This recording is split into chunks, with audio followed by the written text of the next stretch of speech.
Brigade d'intervention poétique. Si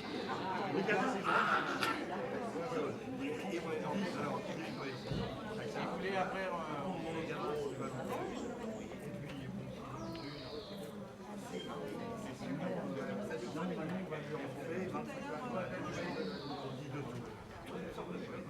Ça peut être des trucs... Ah bon, des trucs... Ah oui, c'est pas ça.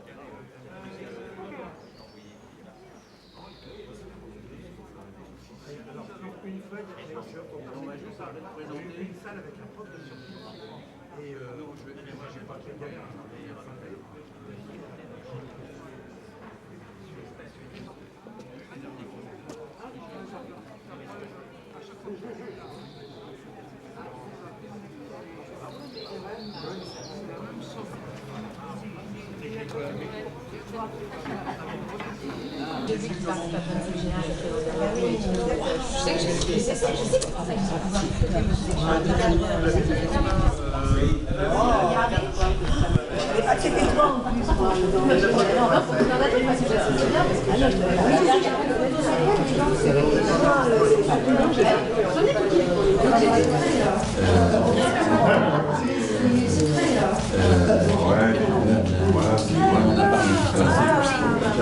Voilà, c'est Manu.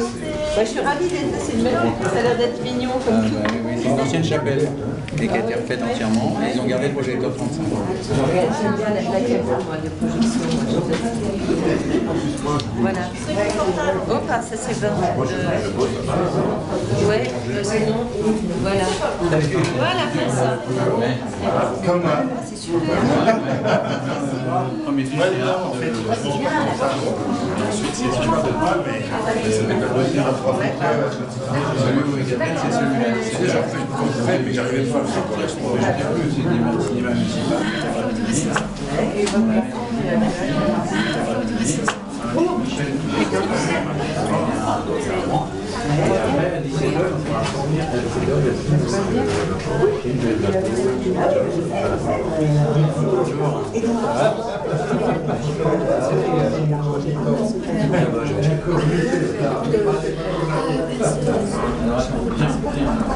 Et souvent, c'est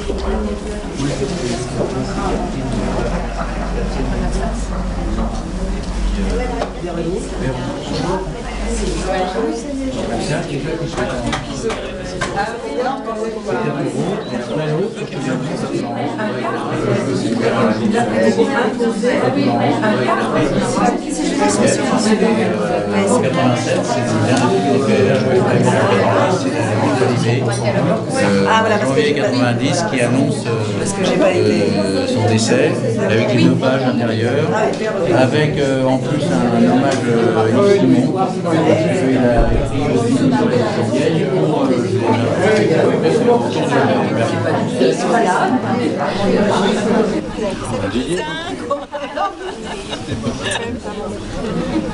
Didier, donc tu vas juste oui, on y va. faire venir Moon.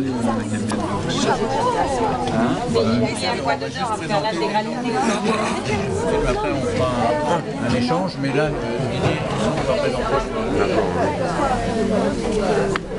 Je peux te confier mon Voilà, Jean-Jacques, oui, Michel, Jean-Jacques, merci. Didier.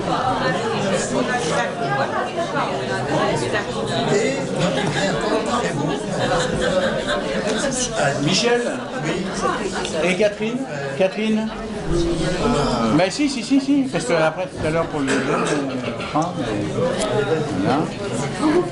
Lula, elle est où Lula? Lula. Moi je me mets là.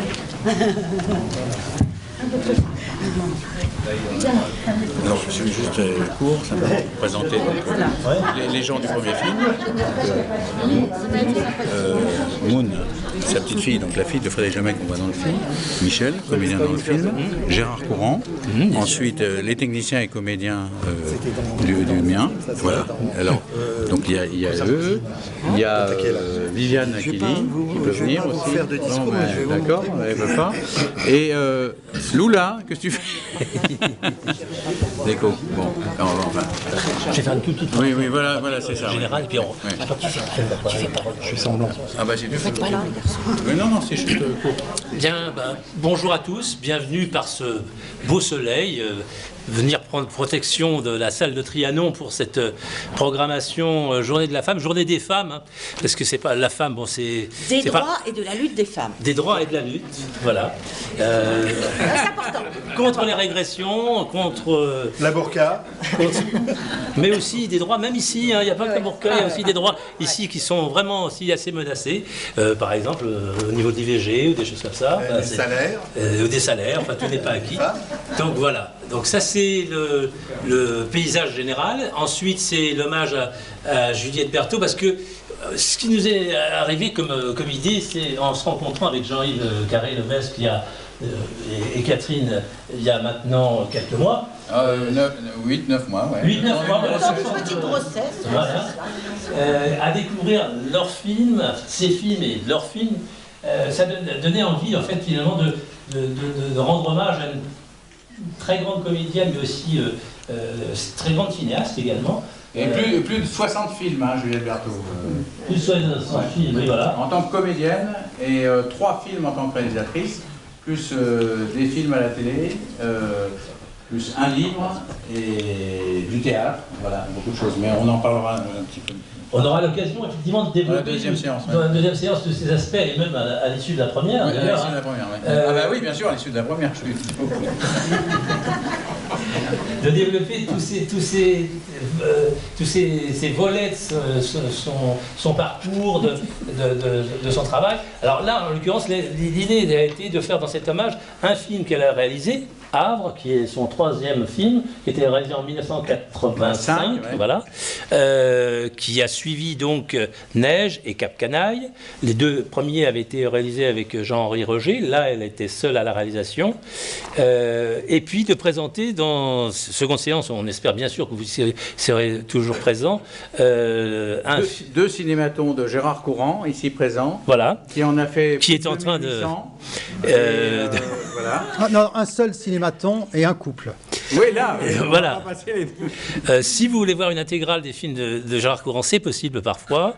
Il faut compter quand même 91 heures maintenant. Oh non, beaucoup plus. Et même beaucoup plus. Non, mais pour les cinématons. Les cinématons, c'est 191 heures. 191 heures, pardon.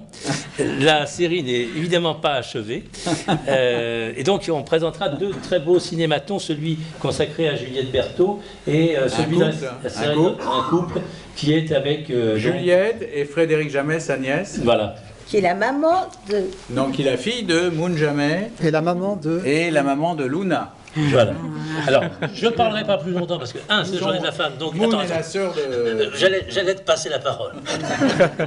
Je ne parlerai pas plus longtemps parce que, d'abord, effectivement, Jean-Yves a beaucoup envie de parler, ce qui est très logique et très légitime. 2, parce que c'est la Journée de la femme, donc je ne vais pas m'imposer. Par contre, je tiens, juste pour terminer, à un grand remerciement à toute l'équipe du cinéma, à Sylvie Jarry pour le département, le service cinéma, et à toute l'équipe du cinéma pour l'organisation de cette journée, qui demande forcément un peu de travail, à la Cinémathèque de Grenoble aussi, qui a accepté, après l'intervention justement de Moon Jamet, qui a les droits sur le film, de nous proposer le film dans cette séance, parce que... Qu'on ne voit plus. Voilà, c'est quand même un film très rare, enfin ce Havre que vous allez voir tout à l'heure, c'est un film qui ne passe malheureusement jamais, quoi. Et qu'il faut justement... On espère que par des petits cailloux comme ça, comme des séances comme aujourd'hui, on va redonner une envie de faire, pourquoi pas, un coffret des films de Juliette Berthaud, parce que c'est une vraie trilogie en fait, des films dont je parlais tout à l'heure, Neige et Cap Canaille, et puis Havre, et puis un autre film dont on pourra parler plus tard aussi sur Damia que Juliette Berthaud avait réalisé. Voilà, je ne suis pas plus long, merci à toutes ces personnes et à tous ceux présents aussi et qui ont fait le voyage pour nous rejoindre, et puis je passe donc... Bon, alors, donc je vais essayer d'être assez rapide maintenant, parce qu'après on pourra échanger. Oui, remercier le cinéma, Perrine, la projectionniste et Patrick, parce que en amont, il faut faire toute une préparation, et c'est fait vraiment avec beaucoup de travail et beaucoup de soin. Voilà, donc ensuite, Juliette Berthaud, en tant que cinéphile, j'admirais au cinéma. J'ai pu tourner avec elle en 79. Et en 87, donc elle a démarré en 66-67 avec Godard, et en 87, c'était le 61e film, si je compte bien. C'était aussi un film que j'espère vous verrez ici, un long métrage, dans lequel elle a un petit rôle. Et voilà, c'est en même temps très heureux de présenter les films ici. Et un très très grand souvenir, et qu'on ne peut pas oublier, Juliette. Et donc, dans un deuxième temps, il y aura donc les 2 cinématons de Gérard Courant, et ensuite il y aura Havre, donc présenté par Moon Jamais, sa sœur, photographe de plateau, et sa fille Frédéric Jamais joue dans le film Havre, et donc sa petite fille est là, Luna Jamais, et Michel qui joue dans Havre, qui est venu spécialement pour aujourd'hui. Et donc juste si un de vous veut bien dire 2-3 mots sur Havre. Et alors aussi ici présent, il y a Jean-Jacques Bouron qui a fait l'image et le cadre de Destin Parallèle que vous verrez dans la 2e séance. Catherine et Michel qui ont joué dans le film. Viviane aussi qu'on voit, qui est venue aussi à la soirée documentaire. Et Loula Morin qui n'est pas venue mais qui est décoratrice de cinéma et qui a fait le décor de pas mal de mes films. Encore une fois, Ramon Creixams de Herrera, le compositeur de toutes mes musiques de film, n'a pas pu venir. Ce coup-ci, il a une sciatique, donc voilà. La dernière fois, en novembre, c'est ça les vieux. Il avait une rage dedans. Et je lui ai dit, le jour où passera le long métrage, j'espère que tu n'auras pas encore autre chose, mais jamais 203, donc on ne sait pas. C'est dommage, parce qu'il est formidable, voilà. Donc je passe la parole à qui veut bien la prendre par rapport à Havre. Alors Michel, peut-être un petit peu, et puis Moon, juste 2-3 mots. Voilà. Ah bon, si, très bien. Ben, moi, je sais que le film Havre, moi, c'est un grand souvenir pour moi. Hein. Vraiment, c'était génial. Franchement, j'étais super bien reçu, super bien. Et puis, voilà, j'ai aimé toute la famille, quoi. Voilà, je me suis fait adopter en quelque sorte. Voilà.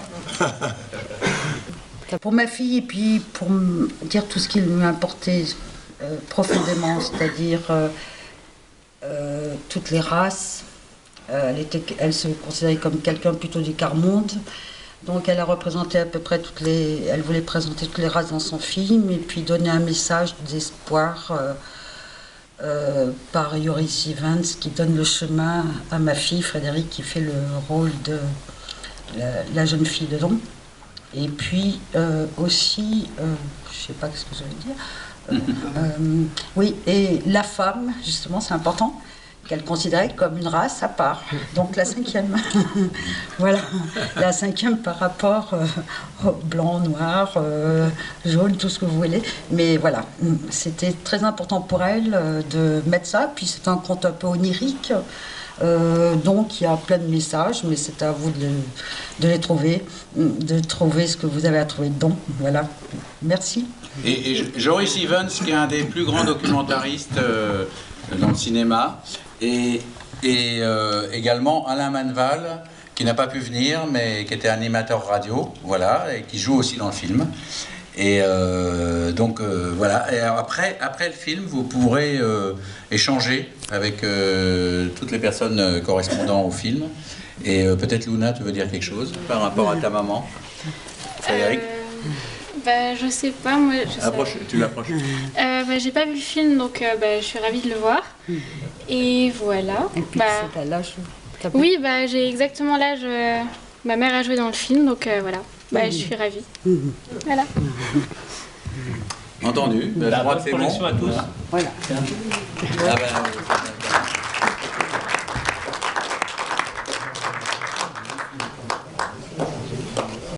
Vous avez peut-être des souvenirs sur le Havre, justement, parce que c'est un personnage formidable aussi, le Havre, la ville. Vous vous souvenez un peu comment ça s'est passé pour les repérages ou comment se faisaient les tournages? déjà.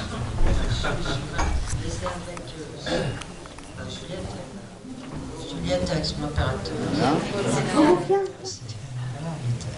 Elle chercher les lieux. Moi, je ne sais pas, j'y étais pas. C'est du travail de préparation. Hein. Donc, j'étais pas là. Mais bon, elle a toujours adoré ces endroits-là. Puis c'est très. Enfin, génial dans le sens, c'est impressionnant, hein, franchement. Et puis tous les alentours, bon, comme vous avez dit, c'est vrai que c'est un personnage. Hein, cette ville, c'est vraiment. Moi, ça m'a marqué beaucoup, en fait. Donc voilà. Donc j'ai subi la magie du Havre, en fait. Et la magie du film aussi. Voilà. Donc c'était génial. Il y a aussi dans ce personnage, c'est intéressant parce que c'est aussi le rapport de Juliette Berthaud avec Claude Rochard. C'est bon. Alors, bonsoir aux uns qui étaient déjà là tout à l'heure, bonsoir aux autres qui nous ont rejoints pour donc, cette journée cinéma hommage à Juliette Berthaud. Donc on est dans le cadre de la journée de la femme, la journée des femmes. Et donc on a voulu rendre hommage à cette actrice à la fois égérie de Godard et aussi inspiratrice de Rivette, complice de Rivette, par exemple pour le film, tu l'as rappelé tout à l'heure, Céline et Julie vont en bateau. Oui. Et, plus de 60 films. Hein. Plus de 60 films. En tant qu'actrice. Oui. En tant qu'actrice. Et aussi le fait de se dire justement, c'est une actrice, mais c'est aussi une conteuse. On l'a vu avec le film Havre tout à l'heure. C'est aussi une cinéaste. Elle avait donc réalisé 3 films. Je crois qu'elle avait réalisé aussi auparavant un court-métrage. 3 longs métrages. Donc il y a eu Neige qui avait été tourné à Barbès. Et qui avait été co-réalisé avec Jean-Henri Roger. Il y a eu ensuite Cap Canaille, c'était à Marseille. Et puis, Havre, que nous avons découvert tout à l'heure. Il y aurait aussi un film, je ferai juste cette petite courte parenthèse, il y aurait aussi un film à découvrir de Juliette Berthaud. C'est un film sur Damia, qui a été son tout dernier film, avant sa disparition en 1990, et qui était un film presque invisible, comme l'était le film que ceux qui ont découvert Havre tout à l'heure, l'est devenu malheureusement aujourd'hui. En fait, à part la Cinémathèque française qui a fait une rétro de Juliette Berthaud en 2010, il y a quasiment peu d'occasion de voir ces films. Et donc, il y a aussi un film qui est sur YouTube, Juliette Berthaud, où êtes-vous? On l'a découvert par hasard, un film de 52 minutes qui a été fait en 2012. Donc, tu le connais, Moon, celui-là?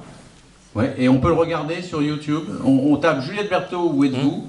Et c'est un réalisateur qui a fait un film sur Juliette. Hein? Oui, si, je connais. Ah, d'accord, très bien. C'est l'Institut de Lyon, c'est ça? Oui, c'est un copain de Manval qui était à Lyon, puis j'ai le DVD. D'accord. D'accord. Voilà.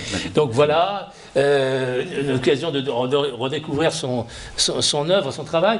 Et puis, donc, l'idée, c'était Juliette Berthaud, cinéaste, et Juliette Berthaud, actrice, évidemment, parce que, comme tu le dis, plus de 60 films. Et on va avoir une projection un peu surprise, puisque c'est une surprise, tu vas pas la dévoiler, mais tu vas nous en dire quelques mots. Et puis, vous avez remarqué que nous sommes 3, là, devant l'écran, et il y a quelqu'un qui filme... Qui filme, il s'appelle Gérard Courant. Gérard Courant, il a filmé, par exemple, combien d'heures 2800, enfin 191 heures de cinématon. Les cinématons sont des portraits qui sont réalisés avec du Super 8, donc des bobines de 3 minutes 21-41. Oui, enfin, à peu près, mais... Il vous en parlera. Il en parlera mieux que moi. C'est une série qui a commencé en 1978, qui n'est évidemment pas achevée. Ce n'est qu'une partie de son œuvre de filmage.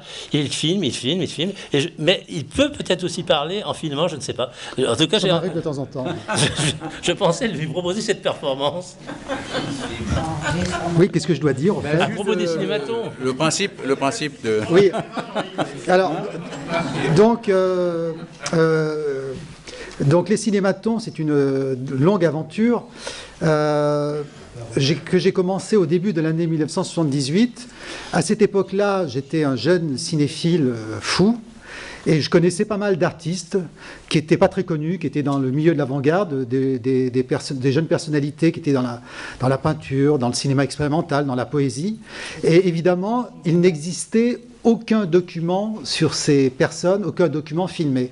Et c'est là qu'est partie l'idée de faire des cinématons, c'est-à-dire de faire des portraits filmés de toutes ces personnes, mais qui sont toutes filmées exactement dans les mêmes conditions. C'est-à-dire que le cinématon, vous allez voir, on va voir le cinématon de Juliette Berthaud, c'est un gros plan fixe qui dure le temps d'une bobine de film, 3 minutes et 20 secondes, en cinéma muet, et la personne est totalement libre de faire ce qu'elle veut devant la caméra.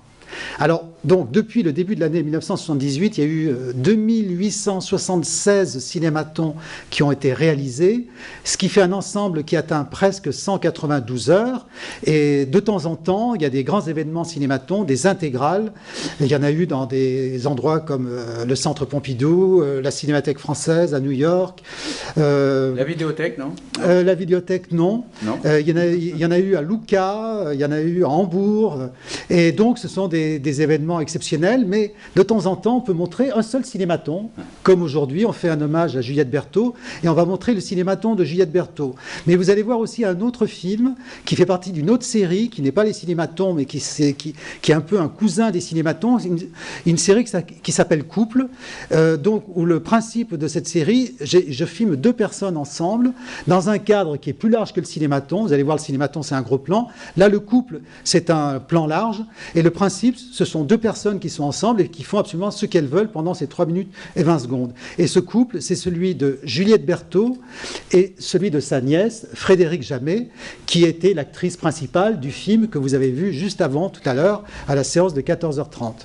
Voilà. Et donc, le cinématon a été réalisé fin 1984, en décembre, et le couple, c'est 86 ou 7, ouais. Voilà, on va voir, il y a des dates qui sont dans le générique. Je vous donne rendez-vous après la séance, on pourra discuter de tout ça. Donc juste pour vous dire, donc le film Destin parallèle qui a été tourné en 79 a été tourné en 16 mm pour ceux qui connaissent un petit peu. Et à l'époque, donc il y avait des difficultés, on n'a pas la simplicité de maintenant avec les DVD, donc c'est à partir, pour ceux qui connaissent, de 3/4 BVU qu'on a fait la copie du film. Donc vous verrez que le film est encore un petit peu abîmé parce que c'était une copie au départ. Et donc ça va passer comme les cinématons en 4/3, c'est-à-dire à l'ancien format de cinéma. Voilà, donc 1/33. Et donc après, on parlera un petit peu. Alors, c'est un film qui est parti de Juliette Berthaud, de Catherine Roguet-Carré et de La Mouette de Tchekhov. Pour ceux qui ne connaissent pas, donc La Mouette de Tchekhov, c'est, pour juste en une phrase, on vous en parlera après, c'est sur la difficulté de jouer et d'écrire, pour ceux qui ont vu le spectacle. Donc ça correspond bien aussi aux problèmes des comédiens, aux problèmes des écrivains, des metteurs en scène de théâtre. Et voilà, donc on a voulu faire ce film qui est un film poétique et puzzle. Voilà, donc on pourra aussi en parler après. Et la surprise? Ah ben j'ai pas parlé de la surprise. Ah ben la surprise, tu n'as pas parlé. La surprise, vous avez, alors la surprise va arriver. C'est la cerise sur le gâteau. Oui. Elle va arriver tout de suite. C'est 2 petites séquences qui durent en tout 5 minutes. Ces 2 séquences qui font partie du long métrage que j'espère que vous verrez un jour, et dans lesquelles on voit Juliette Berthaud dans la dernière fois qu'elle a pu tourner, et quand elle a accepté de tourner, elle a dit c'est pour vous les carrés que je le fais, parce qu'elle était déjà malade, et ce qu'on lui fait faire, conduire une voiture et porter un enfant dans les bras, c'est justement ce qu'elle pensait ne pas pouvoir faire. Elle l'a fait pour nous les carrés, comme elle disait. Voilà. Merci. Bonne projection. Dans l'émission Ciné Club Nocturne, il a eu des prix, il s'est vendu un petit peu partout, à la télévision de Tours, les télévisions régionales. Et puis, donc c'est quelque chose de... Voilà, c'est un ovni. Dominique Noguès, pour ceux qui le connaissent, qui est écrivain, et qui a écrit aussi un livre sur le cinéma expérimental. m'avait fait une très belle critique de ce film avec des choses très positives, des choses négatives aussi. Bon, c'était mon 3e film après avoir fait du documentaire. Pour ceux qui sont venus en novembre, ils ont pu voir plusieurs documentaires que j'ai pu faire. Et il y a d'autres films qui suivent, des courts-métrages de fiction avec des comédiens, un autre avec Jean-Luc Bidault aussi. Et le tout dernier de fiction que j'ai pu faire, en 87, donc c'est le long-métrage, peut-être que vous verrez un jour, dont vous avez vu un petit extrait avec Juliette Berthaud, et dans lequel, à ce moment-là, quand vous le verrez, nous jouons, Catherine a écrit le scénario et nous jouons les 2 rôles principaux, frères et sœurs, dedans. Et il y a 50 comédiens à peu près dedans. Voilà. Donc c'est toujours fait avec des moyens réduits, toujours difficiles, mais c'est fait avec la passion du cinéma. Voilà, donc je voulais juste dire ça. Et avant qu'on passe d'abord dans l'ordre à Gérard Courant, je proposais une souscription pour une séance du film ici au Alors qui veut voir Papillon du Vertige? Ok, bah ouais, vous pouvez dire non. C'est ça, oui. Je voulais vous lire, moi je suis très émue parce que Juliette, c'était une vraie rencontre, et je voulais vous lire un texte que Yves Simon, qui était fou amoureux de Juliette Berthaud, mais je pense qu'on l'est tous, avait écrit. Donc vous vous rappelez la chanson Juliette au Pays des Merveilles? Donc c'était elle. Donc il a écrit Juliette, la fille qui tournait dans les films de Godard, Juliette, la fille avec une moue, Juliette insolente, Juliette intimidante, Juliette gouaille, Juliette définitive, Juliette la chinoise mangeuse de frites, Juliette de Grenoble, Juliette Havre, Juliette timide, Juliette neige, Juliette caméra, Juliette nonchalante, Juliette sur la route d'Hollywood, Juliette tendre, Juliette des années 70 et 80, Juliette début 90, Juliette et Julie, Juliette Juju, Juliette avec un seul T sans E, Juliette et Louise Carroll, Juliette du parc Montsouris, Juliette et Monsieur Klein, Juliette et cette bande magnétique carrément folle, Juliette de l'autre côté du miroir, maman, c'est loin le pays des merveilles. Voilà. Alors, je ne sais pas, Moon pourrait nous le dire, je ne sais pas s'il était amoureux de Juliette, mais en tout cas, il a écrit une très belle chanson pour elle. On ne sait pas, ouais, on ne sait pas. Mais donc voilà, donc récemment, je tournais un documentaire à Paris. J'ai rencontré Yves Simon, dont on a parlé bien sûr sur le documentaire sur lequel j'étais en train de travailler.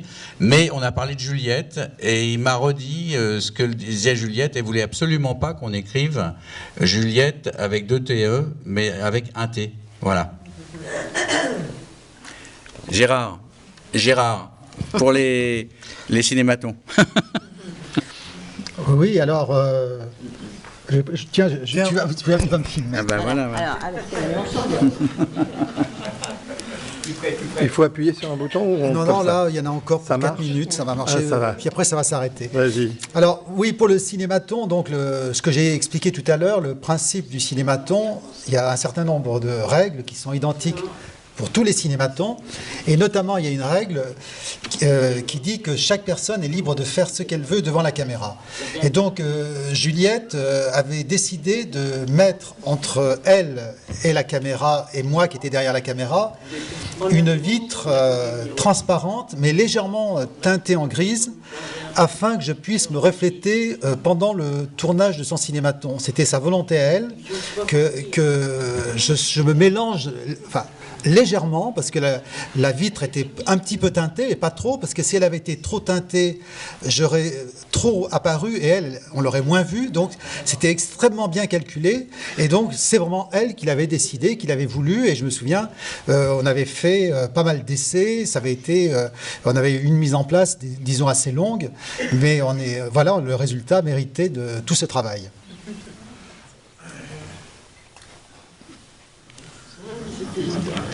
Il est très bon, hein. Je vais l'engager. choisi les moments des cinématons, alors comme celui par exemple de Juliette? Comment ils sont choisis? Comment l'opportunité se crée? Alors Juliette, c'est quelqu'un que j'ai dû croiser un certain nombre de fois dans les années 70.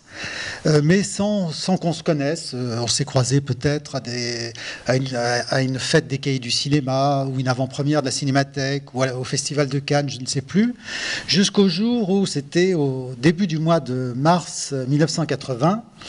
Mon ami Werner Schröter, le génial cinéaste allemand, qui nous a quittés il n'y a pas très longtemps, il venait à Paris, là, et je devais le rencontrer parce qu'on faisait un travail ensemble. Et donc, je devais faire une interview de lui. Et il m'avait donné rendez-vous dans une boîte de Montmartre, vers Pigalle, je ne me souviens plus exactement où est-ce que c'était, dans une petite rue. Et donc, c'était toujours des rendez-vous à des heures absolument impossibles. Ça devait être peut-être minuit. Et donc, j'arrive dans cette boîte, et qu'est-ce que je vois? Donc, Werner Schröter m'accueille, et il était avec Daniel Schmitt et Juliette Berthaud. Et donc, Daniel Schmitt est un cinéaste tout aussi génial. Mais lui, c'était quelqu'un que je connaissais un petit peu. Mais Juliette, en fait, c'est la première fois que j'ai pu la rencontrer, qu'on a pu discuter. Et sans doute que lors de cette première fois, j'avais dû lui proposer de faire le cinématon. Et puis, il a fallu quand même attendre plus de 4 ans avant que ça se fasse. Mais donc, voilà, on s'est revus comme ça à l'occasion. Quand elle avait présenté son film au Festival de Cannes, je me souviens, j'y étais. Donc, je me souviens, je l'avais vu avec Jean-Henri Roger. Et donc, voilà, j'ai fait plusieurs propositions. Et puis un jour, on était libre aux mêmes dates. Et donc, elle répétait à Bure-sur-Yvette, qui est dans Vallée de Chevreuse, à une vingtaine de kilomètres de Paris. Donc, elle répétait pour une pièce de théâtre. Et donc, voilà, je suis allé là-bas. C'était une après-midi. Et on a fait ce cinématon à cette occasion-là. Et pour le couple, c'est encore une autre histoire. Mais je peux la raconter. Non, mais pour le couple, donc j'avais rencontré Frédéric Jamet au Festival de Cannes, et donc j'avais fait le cinématon de Frédéric à ce moment-là à Cannes, et donc on avait pas mal discuté, et l'idée était née de faire un portrait de la série Couple avec Juliette. Et donc la série Couple, c'est une autre série. Les cinématons, il y en a 2876, alors que la série Couple, il y en a environ 150. C'est une série qui est beaucoup plus... une série à petite vitesse. Et donc, on a fait ça quelques temps après le Festival de Cannes 1987. Et donc, c'est très amusant parce que le principe de la série Couple aussi, les deux personnes qui sont ensemble sont libres de faire absolument ce qu'elles veulent. Alors, autrement, en revoyant ton film, tu vois, les idées reviennent. Et en fait, quand... peu de temps après la mort de Juliette, je présentais des films, et notamment des cinématons à Genève, au CAC Voltaire, à l'invitation de Rui Nogueira. Et donc, il était prévu que je fasse une interview au journal télévisé de la télévision suisse romande. Et en fait, la télévision suisse romande avait décidé de passer un extrait du cinématon de Juliette. Donc c'est ce qui s'est passé. Et en fait, pendant cette interview, en fait, le seul sujet de l'interview, c'était Juliette Berthaud. En fait, voilà. C'était pas du tout prévu. Il était prévu depuis plusieurs semaines que je devais passer à telle date au journal télévisé, mais on ne savait pas qu'il y aurait cet événement-là, quoi. Alors, autrement, j'ai retrouvé Jean-Pierre Calfon dans ton film, dont j'ai fait aussi un cinématon aussi. Et ouais. Et Topor, tu l'as revu? Non, Topor, malheureusement, non. Je connaissais à une époque, je connaissais pas mal Arabal, mais avec qui j'ai fait plein de portraits de différentes séries. Mais avec Topor, non, en fait, Topor, je le connaissais pas. Et Jean-Luc Vidot, tu l'as fait? Malheureusement pas, et je le regrette parce que c'est quelqu'un que j'apprécie beaucoup. Et ça s'est jamais présenté. Vous savez, le cinématon, c'est un peu le fruit du hasard. C'est des rencontres qui se font, qui se font pas. Il y a des personnes que j'aurais vraiment voulu filmer. Ça s'est pas présenté, les rencontres ne se sont pas faites, et puis il y a d'autres personnes, voilà, le hasard fait qu'on se rencontre à un moment donné, que ça soit à Paris où j'habite, mais dans toutes sortes de lieux dans le monde où je vais montrer mes films. Et donc les cinématons sont sont tournés sur toute la planète et ils sont montrés sur toute la planète. Et voilà, c'est le. Alors j'espère faire ton cinématon. Là, je suis venu jusqu'ici, donc ce soir, on va peut-être travailler, quoi. Ou alors le couple. Oui, mais on peut faire un cinématon et un couple. Quand je suis lancé, je m'arrête plus, vous voyez. Oui. Non, parce que c'est intéressant, parce qu'il y a certaines personnalités que j'ai filmées qui sont présentes dans pas mal de séries. En tout, je fais pas mal de films, mais les séries, il y en a à peu près une quinzaine. Et donc, il y a des spécialistes qui arrivent à s'immiscer dans toutes sortes de séries. Et oui, on peut tout à l'heure. C'est possible. Je reste ce soir, donc. Tu as fait pas mal de réalisateurs. Tu as fait Olivier Esmin, Joseph Morder. Oui, puis d'autres comme Jean-Luc Godard, Parajanov, Alain Tanner qui a travaillé avec Juliette. Les chevaux de feu. Oui. Dominique Noguez aussi, mais Wim Wenders, je sais pas, Schlendorf. Et on peut les centaines d'autres. On peut les avoir Alors ils sont tous, j'aurais dû préciser ça depuis le début, ils sont tous sur YouTube, vous pouvez tous les voir. Et bon, il y a eu un certain nombre qui ont été édités en DVD, il y a même eu un coffret qui a été édité en DVD qui s'appelle 120 cinématons, donc qui est une sélection de 120 cinématons dans un coffret de 4 DVD, il y a déjà pas loin de, je crois que c'était en 2007. Mais autrement, vous pouvez les voir de n'importe lesquels, il suffit de taper cinématon puis le nom d'une personne. Si vous voulez revoir celui de Juliette Berthaud, vous mettez Cinématon Juliette Berthaud et vous le verrez sur YouTube. Et YouTube, c'est fantastique parce que ça peut être vu dans le monde entier. J'ai des gens qui me suivent dans des pays, par exemple. Vous avez de la chance. Vous habitez dans une petite ville de 6000 habitants qui a un cinéma. Moi, j'ai des amis qui habitent dans des pays où, dans ces pays-là, il n'y a pas une seule salle de cinéma. Il n'y en a plus une seule, il y en a zéro. Et il y a plusieurs pays comme ça, notamment en Afrique, mais pas seulement. Vous avez vraiment une très très grande chance d'avoir un outil comme celui-là ici. Et quand on n'a pas cet outil, dans ces pays où il n'y a pas ces salles de cinéma, ils sont obligés d'aller sur Internet pour voir des films. Autrement, c'est absolument impossible. Voilà, j'ai peut-être assez parlé, je vais passer le relais. Je sais pas, ils pourront poser des questions. Hein? Non, mais on va laisser poser des questions. Je voulais juste vous dire, donc vous pouvez en poser. Jean-Jacques Bouon, qui est chef opérateur de cinéma, fait énormément de films. Donc il a fait l'image de ce film et le cadre. Voilà. Et puis, Michel. En tout cas, il s'est mouillé les pieds. Hein. Ouais. On devait avoir Ramon Crechans de Herrera qui a fait la musique et qui a fait toute la musique. Oui, non, mais c'est important ça, de voir. On devait l'avoir aussi, voilà. Et on a la chance d'avoir 2 comédiens. Donc, si vous avez tu veux dire quelque chose et s'ils ont des questions à poser. Moi, j'en ai une justement. Voilà. Et après, je laisse la parole à tout le monde. C'est par rapport justement au cadre et au filmage, le travail surtout à être tout beaucoup fait penser à Billard. Je ne sais pas si c'est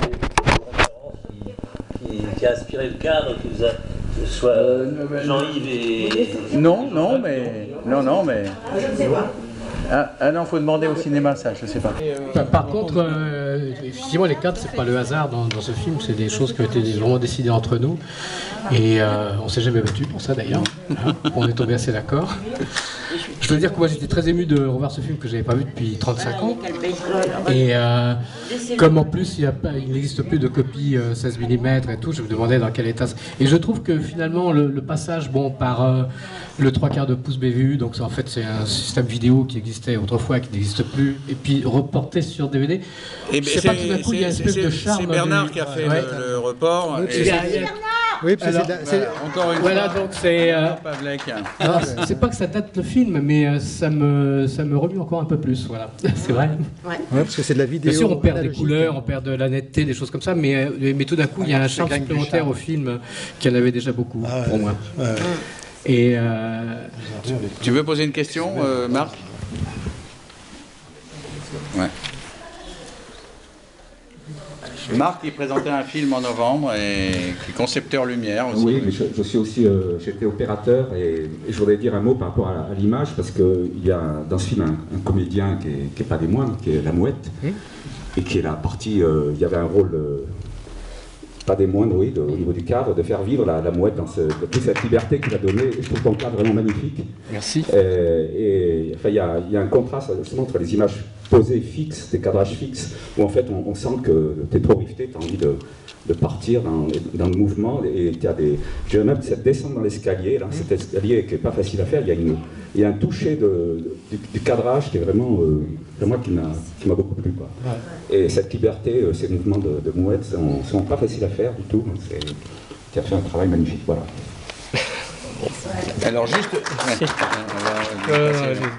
juste pour donc la mouette là c'est un terme générique parce que en fait il y a tellement d'oiseaux, les cormorans, bon voilà, c'est le terme générique qu'on a employé, voilà, bon, mais et donc non, pour rajouter un petit peu ce que dit Marc aussi, ce qui était formidable, parce qu'on tournait en 16, c'est que Jean-Jacques a réussi à suivre très très longtemps les mouettes, ce qui n'est pas évident, parce que c'est pas un cinéaste animalier, non. Donc il n'y avait pas le matos, voilà. Donc voilà, donc si tu veux répondre voilà. Non, enfin bon, moi ça m'a fait plaisir de revoir ces images, et même on parlait des images dans l'escalier, et bon, parce qu'il y a quand même des mouvements dans ce film, mais chaque fois c'est avec plutôt un seul personnage, c'est-à-dire c'est soit Catherine, soit Juliette, Catherine qu'on suit dans les rues de Paris. Alors on a commencé à tourner avec la pellicule... Noir et blanc, ouais, tu peux dire. Attends, est-ce que quelqu'un s'est posé la question, voilà, parce que là on va pouvoir y répondre, du noir et blanc et de la couleur? Oui, en permanence. Pas mal, bon. Alors au départ, le film devait être entièrement noir et blanc. Sauf qu'à l'époque, la pellicule, je rentre juste un petit peu technique, la pellicule Kodak, en noir et blanc, en 16 mm, plantait au labo et donnait des effluves, des voiles. Quand on a appris ça, on était en tournage, nous.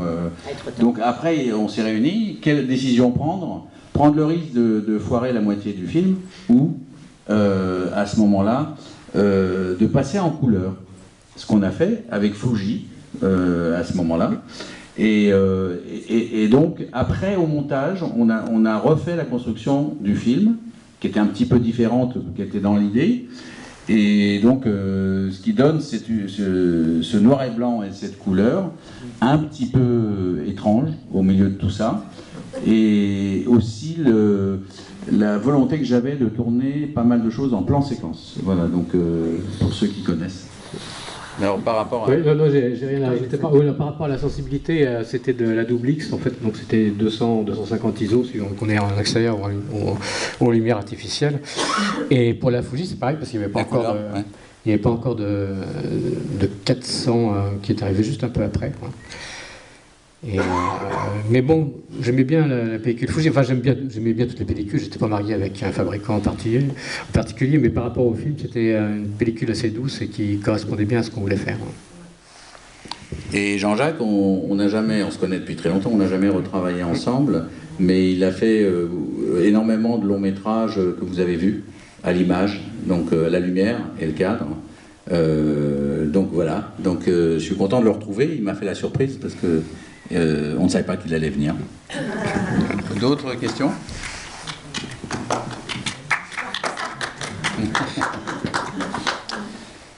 Michel Melki, les souvenirs du tournage?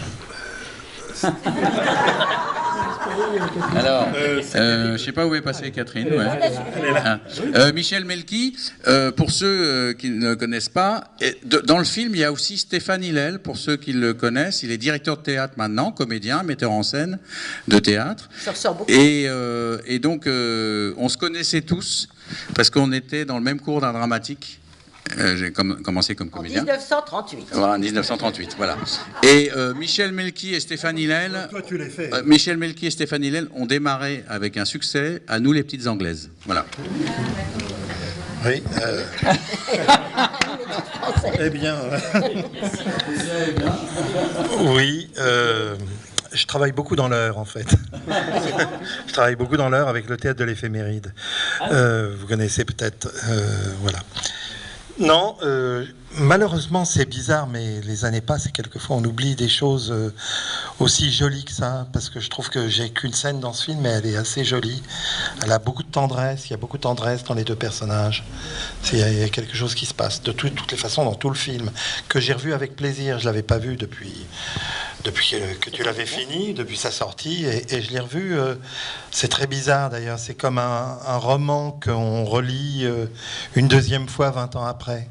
Ça fait toujours, tu te dis, bah oui, c'est vrai, il y avait ça, je l'avais pas vu la première fois, et c'est toujours du bonheur de voir des choses une deuxième fois. Je sais pas si vous faites, mais reprenez ou revoyez un film, et c'est un autre plaisir avec le temps qui passe.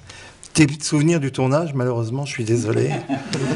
À part, je me souviens juste que j'avais embrassé Bidot sur la bouche et que c'était la première fois de ma vie que j'embrassais un homme sur la bouche. Non, il nous faisait sniffer, il voulait nous faire sniffer du poppers avant les prises. Parce que Bidot, c'est un grand déconneur, donc nous on était un peu concentrés quand même. Et il était très très déconneur, et donc il voulait nous faire sniffer des trucs. Et nous on était là, non, très bien, non. Et alors lui, il riait, et dès que le moteur. Il n'y avait plus rien. Mais nous, on y restait, parce qu'il nous faisait tellement bien. Mais nous, alors lui, il fallait qu'il récupère, parce qu'il nous déconcentrait tout le temps. Bidot, c'est un sacré coquin. Ouais.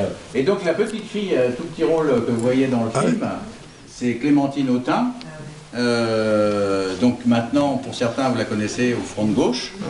Et qui est la fille de Dominique Laffin, qui était une comédienne, qui est morte jeune aussi, et de Yvan Dautin, le chanteur. Voilà. Et Clémentine, moi, quand elle était petite, parce que j'ai connu Dominique Laffin, et on était allés au jardin d'acclimatation ensemble, et je lui ai rappelé, je l'ai rencontré lors d'une manifestation, je lui ai dit, mais je t'ai amené au jardin d'acclimatation avec ta mère. Elle m'a regardé.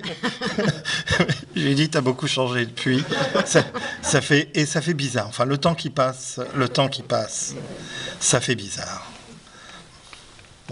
Voilà, donc oui, là, un petit peu les comédiens. Il y a une comédienne qui s'appelle Valérie Lombroso, qui est la sœur de Daniela Lombroso, par exemple. Mais à l'époque, on était ensemble dans un appartement. On faisait comment on appelle ça Une colocation. Une colocation dans les années 70. Voilà, donc c'est... Et l'endroit où tu joues la mouette, c'est le cours où on s'est connus, c'est le cours Jacques Fontan, où on s'est connus tous les trois.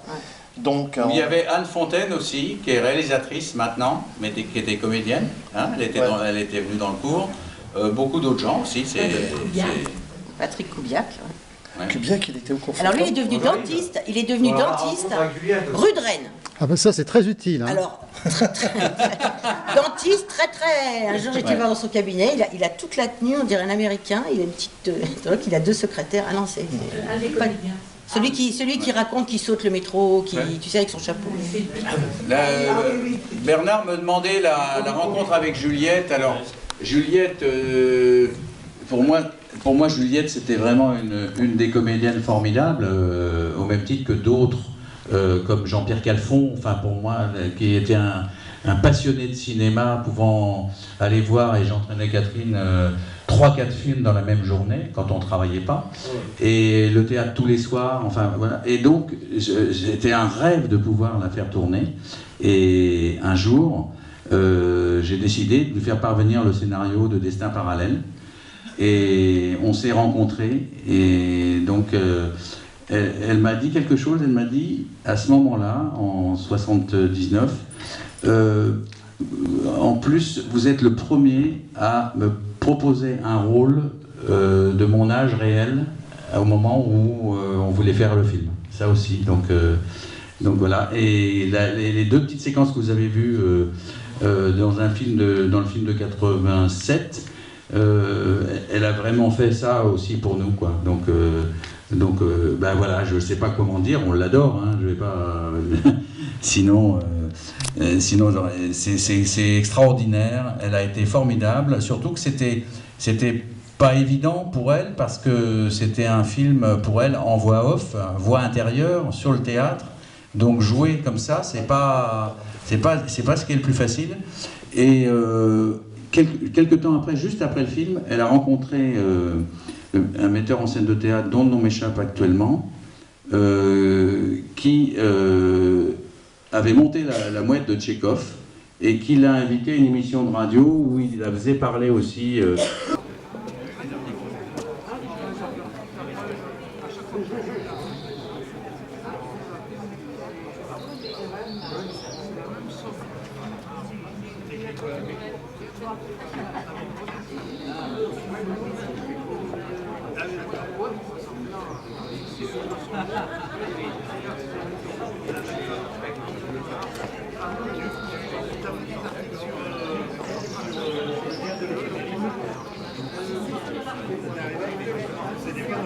C'est